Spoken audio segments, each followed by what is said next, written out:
Saya tengok orang yang badan kurus rasa macam, kenapa orang tu boleh kurus? Mana adil, tak aci. Ni mesti ada buat sesuatu ni. Ni mesti ada buat pembedahan ni.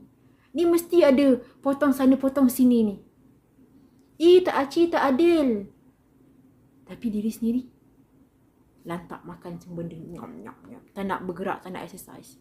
Yes, benda ni akan trigger orang. Ni tapi apa yang jadi Cik Fiza pun buat benda ni dulu. Tapi kalau tak ada orang cakap benda ni, kan kita lupa. So kena cakap. Tapi apa cara terbaik sebenarnya? Nak sesuatu, buat, bergerak, put into action. Nak badan kurus, biasa benda ni tak perlu kita cakap. Nak badan kurus, apa kita kena buat?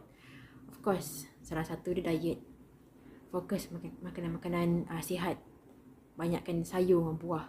Bukan terus tak makan langsung. Tak, kurangkan nasi makan. Protein makan. Tapi kurangkan portion dia. So benda ni tak perlu nak ajar. Tak perlu nak cakap. Tapi apa salahnya kan? Apa salahnya kan kita ingat mengingati kan. So kalau rasa macam tak larat untuk jogging, untuk berlari, jalan.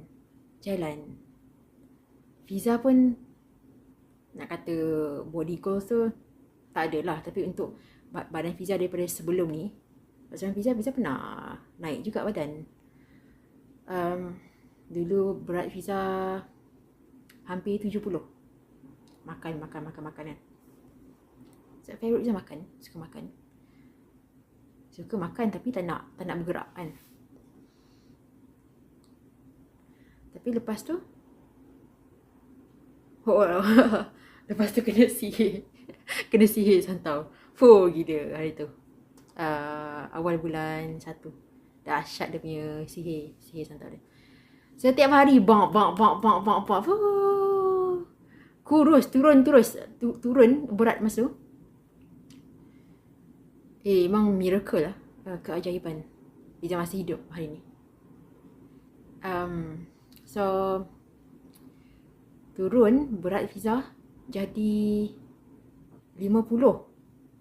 Engkau 50 berat Fiza. So 70 turun ke 50. 20 kilo turun dia. Tahu? Memang selera tak ada. Badan sakit. Tahan kesakitan, kena sihir santau.